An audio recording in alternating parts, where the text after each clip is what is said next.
Welcome, jesters. Okay, apparently, a lot of people who should have heard about this have never heard of the Selective Service.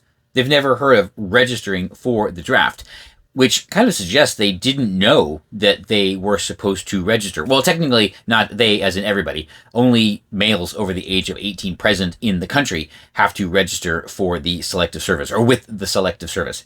And that includes everybody. Based on what was going on, on X over the last few days, the announcement by the Department of Defense that registrations would begin automatically later this year, just based on what they say government databases.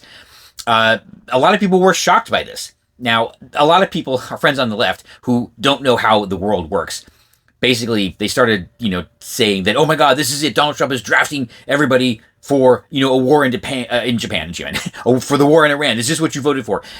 Yeah. And of course, they were necessarily mocked for, again, not knowing how the world works. But this doesn't really represent a change. And I think a lot of people, again, it's so shocking how little civic knowledge most people have. This is nothing new. I mean, registering for the Selective Service has been a thing for decades and decades. And automatic registration has been a thing for decades and decades. Over 40 states automatically register males over the age of 18 when you get an ID, driver's license, state ID, whatever it is. And you actually have to be registered when you're applying for like federal student loans. And, everybody seems to be applying for these things. So yes, automatic registration has been a thing, right? They're just expanding it, or they're taking it over at the Department of Defense or the Selective Service Agency, whatever it is, right? Instead of maybe the states doing it or putting it on men, of course. So again, nothing new. And also, I don't think a lot of our friends on the left realize that registering for Selective Service, oh, that's right. They're saying, now they're carrying on. Oh yeah, if they can automatically register you for the draft, they can register you to vote. Well, no, not exactly, because there literally are no requirements for Selective Service other than you are a male over the age of 18 who expects to be here permanently. That's how they exempt visitors. But there's no checks. There's no citizenship requirement or anything.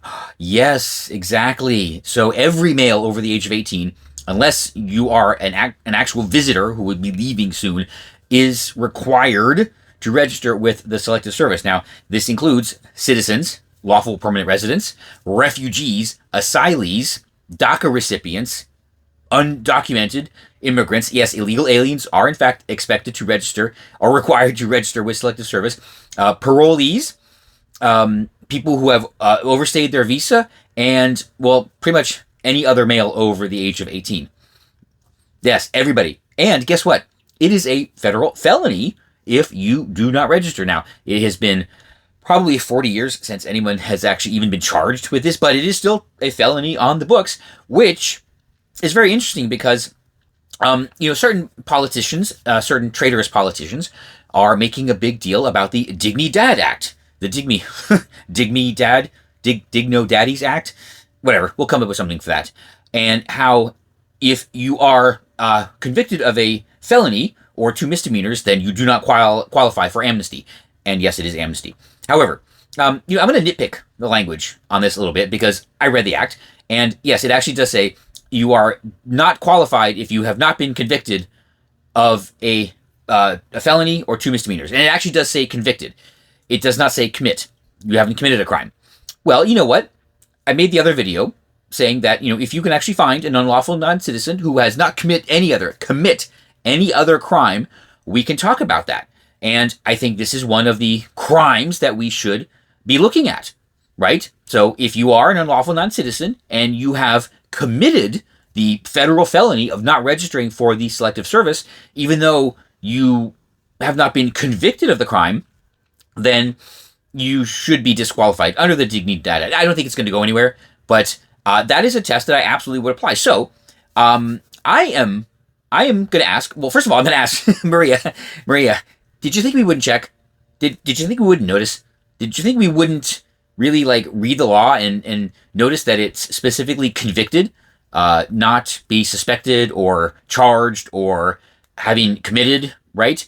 And by the way, Kilmar Albrego has never actually been convicted of a crime, so he would be eligible for amnesty. Yeah, didn't expect that to come, right? So anyway, yeah, I think ICE should start checking the Selective Service status of everyone they encounter and apprehend, and you know what, just in case just in case the Dignidad Act passes, it's not going to. Yeah, start making criminal referrals. But it's a federal felony, and no one is above the law, right? And that's what they keep saying. So, yeah, I think we have a lot of federal felons that are not just illegal aliens. Yeah, they're also federal felons who should never, ever qualify for amnesty. And you know I'm right.